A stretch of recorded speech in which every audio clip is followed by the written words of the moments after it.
Hello aspirant aspirant इसलिए बोल रही हूँ कि अभी जो मेरा ब्लॉग देख रहा होगा वो एस्पिरेंट ही होगा। तो अभी 2 सवा 2 हो रहे हैं, रात का टाइम है। और क्या है ना, मैंने अपने बच्चे को सुला दिया है, क्योंकि आपको पता है एक हाउसवाइफ के लिए बच्चे को सुलाना कितना भारी काम रहता है। और उसको सुलाने के बाद मैं बोली चलिए कुछ देर की पढ़ाई कर ही लिया जाए। तो फिर मैं करंट अफेयर जो पहले मैंने कर लिया था उसका मैं रिवीजन स्टार्ट कर दी, क्योंकि कभी भी यदि आप बिना रिवीजन का कुछ भी स्टार्ट कर देंगे तो आपको समझ में नहीं आएगा। इसलिए मेरा एक ही तरीका है कि जब भी मैं कोई सब्जेक्ट का नोट्स बनाना शुरू करती हूँ तो सबसे पहले मैं उसका रिवीजन स्टार्ट करती हूँ। मतलब जो मैंने पीछे किया है ना उसका मैं रिवीजन कर लेती हूँ। इससे क्या होता है ना, आगे करने में ना थोड़ा इंटरेस्ट होता है, भले ही 15 से 20 मिनट टाइम आपका रिवीजन में चला क्यों ना जाए। तो वही मैंने पूरा करंट अफेयर का रिवीजन कर लिया। और रिवीजन करने के बाद फिर मेरा अभी दिसंबर में 12 to 18 मैं वीकली करंट अफेयर करती हूँ। तो मैं 12 to 18 वाला करंट अफेयर स्टार्ट की हूँ। अभी मेरा उसमें 10 ही क्वेश्चन हुए हैं। तो फिर जब मेरा रिवीजन आधा ही हुआ, कंप्लीट नहीं कर पाई, तो आधा ही रिवीजन करके आधा फिर नेक्स्ट में कर लूँगी। फिर मैं न्यू करंट अफेयर का नोट्स बनाना स्टार्ट कर दिया। और नोट्स बनाते बनाते मेरे को नींद भी आ रही थी, क्योंकि पूरा दिन भर का काम करके फिर रात को थोड़ी थकान हो जाती है। तो मैं पहले रात को छोड़ दी थी पढ़ना, लेकिन क्या है मॉर्निंग में ना आजकल दिन छोटे होते हैं तो मॉर्निंग में कभी कभी टाइम नहीं बचता है। तो मैंने सोचा कि जो रात के मॉर्निंग का जो 2 आवर्स है ना उसमें से मैं कम से कम 1 आवर्स नाइट में फिनिश कर दूँ।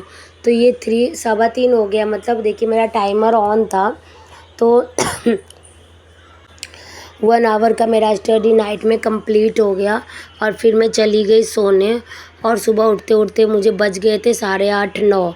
उसके बाद थोड़ा फ्रेश हुई। फिर मेरा बेटा भी उठ गया, उसको भी फ्रेश करवाई। और फिर 10:15 बजे से पढ़ने बैठी।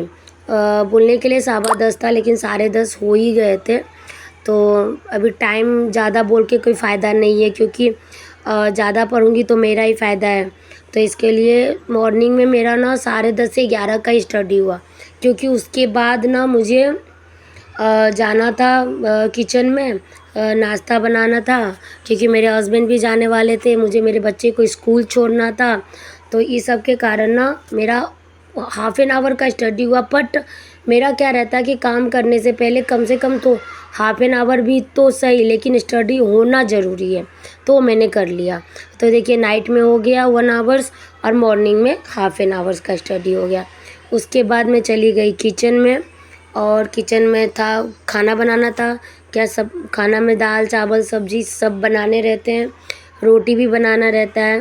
तो वो आज मैं आलू मटर की सब्ज़ी बना रही हूँ।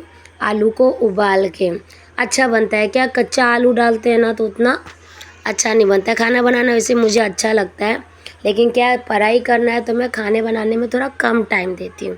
और साथ में मैं अपने बेटे के लिए दाल बना रही हूँ, क्योंकि हम लोग बिना दाल के खा सकते हैं, उसको सब्ज़ी नहीं खाता, उसको दाल ही पसंद है।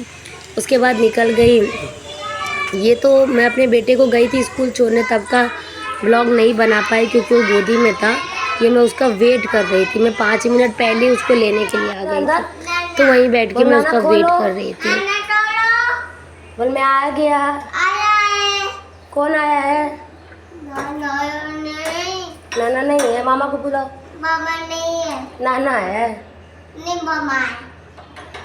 उसके बाद मैं अपने बेटे को सुला दी। उसको सुलाने के बाद मैं ना आफ्टरनून में ट्यूशन भी लेती हूँ। कैसे मेरा भी रिवीजन हो जाता है और थोड़ा अर्निंग भी हो जाता है। क्या सोने वैसे क्या नींद आ जाती है आफ्टरनून में। तो मैंने अभी न्यू स्टार्ट किया है। 3:30 to 5 में ट्यूशन ले लेती हूँ। और जब तक बच्चे अपना पढ़ते रहते हैं उनका बुक लेके मैं भी, जैसे अभी ये हिस्ट्री का चैप्टर है, क्लास 8 का है, तो जब तक वो उसका एग्ज़ाम है बच्चे का तो अपना याद कर रहा था, तब तक मैं पढ़ रही थी। तो अभी तक के ब्लॉग में इतना ही है। मिलते हैं।